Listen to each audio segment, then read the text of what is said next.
Hoje nós vamos tratar de um tema no programa 49, a igreja como empresa familiar. Pode isso? Pode glória dessa maneira? Até que ponto isso é possível e até que ponto que isso é prejudicial ao cristianismo? Então nós precisamos debater, porque isso é algo que é importante para o esclarecimento do corpo de Cristo. Então eu quero convidar você para nos acompanhar até o final desse programa, que eu tenho certeza que vai edificar a tua vida. Eu quero dar boa tarde aqui a Stephanie Constâncio, ao Alexandre Monteiro, e que nós vamos então discutir esse tema hoje. Eu tenho certeza que vai edificar a vida das pessoas. Pessoal, uma ótima tarde, um ótimo dia a todos vocês que estão nos acompanhando.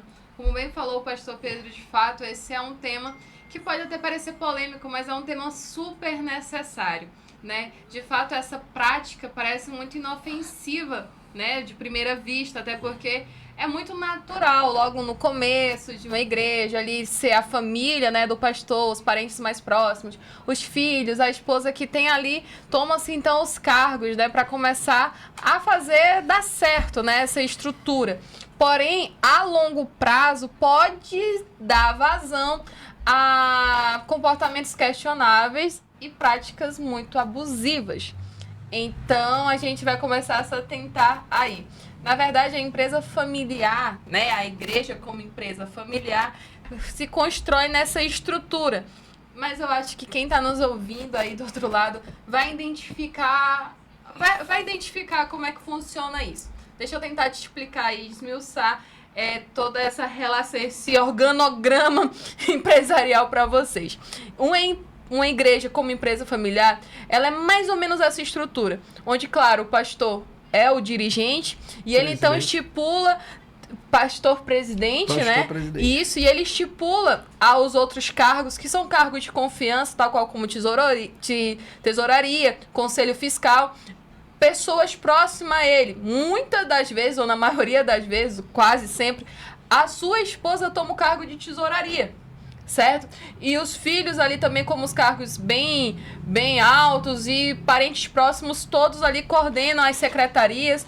Ou seja, dá vazão a questões, né? Eu confesso que eu já tive um pouco de perto, eu já consegui observar em algumas igrejas onde, infelizmente, não tinha a questão de relatórios ou prestamento de conta, porque estava tudo ali, né? Todo mundo era bem parceiro, todo mundo era da mesma família, então não tinha essa questão de prestamento de conta e não se fazia necessário, porque ninguém observava isso dessa forma.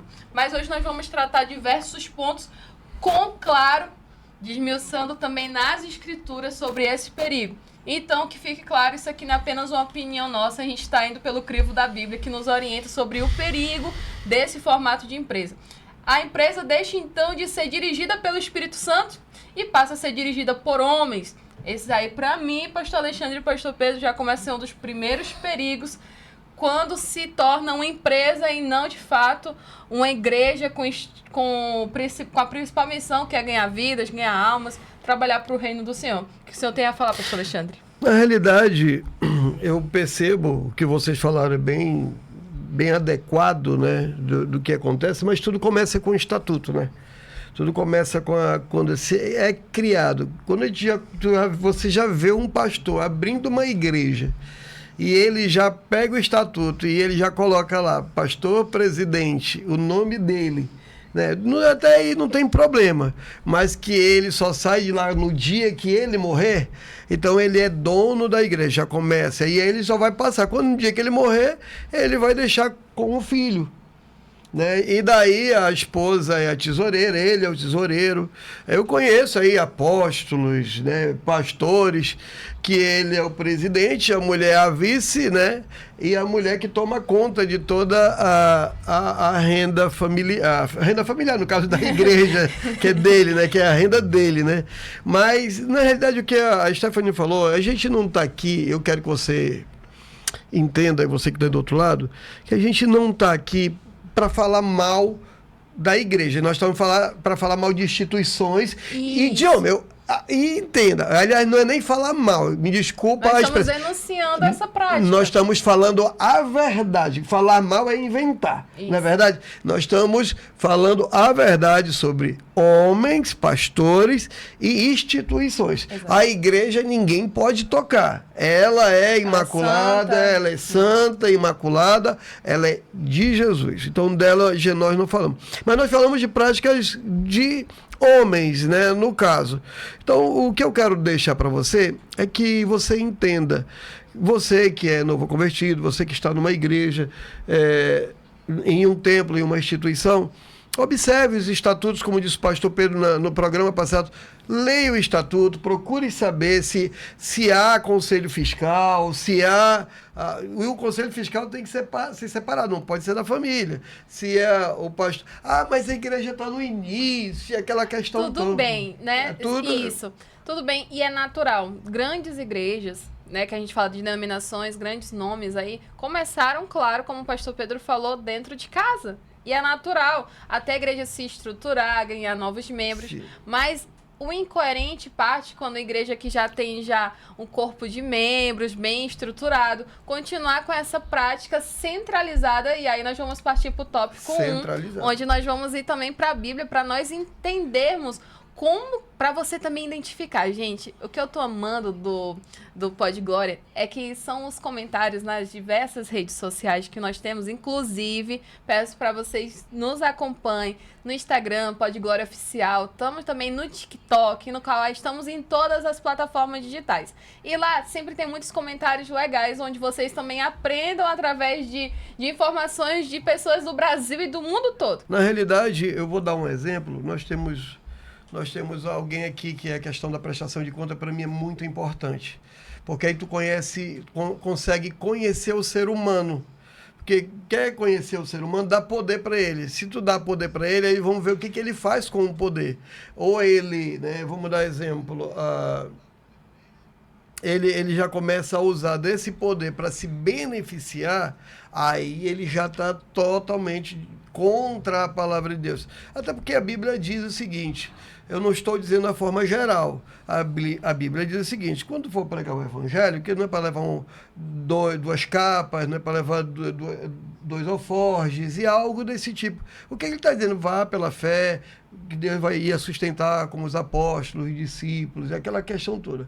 Quando você faz a obra de Deus, você não pode fazer, e é a maioria que criam esse tipo de igreja para trabalhar. Na realidade, é para sustentar a família dele, sustentar a vida dele. Ele não está ele está fazendo ao contrário. O certo é você fazer a obra de Deus por Deus e ele lhe sustentar.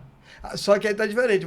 Aí a pessoa faz para se sustentar e depois para Deus. Então, fica inverso a obra de Deus. Mas nós temos que ter cuidado com essa questão. Até depois eu vou comentar sobre...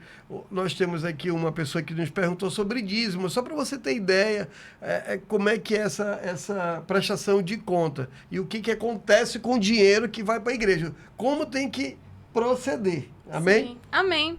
Pastor Pedro. Até o ponto, a igreja, eu penso que a igreja, seja a formação dela, até que ponto ela vai prejudicar o andamento do evangelho.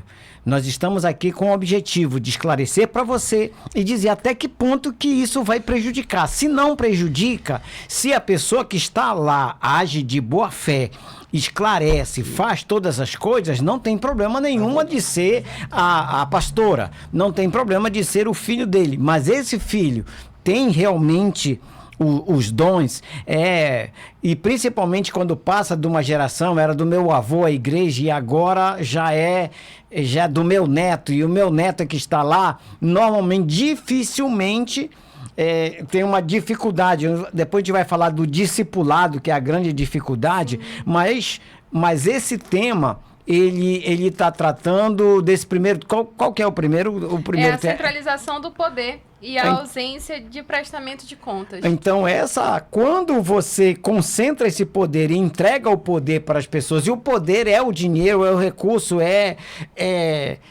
o domínio dos ministérios lá dentro, quem entra, quem sai, a permissão vai até aquele ponto, começa a ter dificuldade. Mas se isso não não prejudica o andamento do evangelho, não tem problema nenhum. Verdade. Não acho problema nenhum em ser essas pessoas que a gente confia. Lembrei até de Eli, né, que tinha os filhos, prejudicou o andamento da obra de Deus. E os filhos de Eli iam lá mexendo na gordura, comiam, aí acabou que Deus cobrou, né, de Eli. Sim. E cobrou dos filhos. Eu entendi perfeitamente o que o pastor Pedro falou, é no sentido de, por exemplo, se são realmente pessoas honestas e de caráter, que nada estão desviando, não estão fazendo...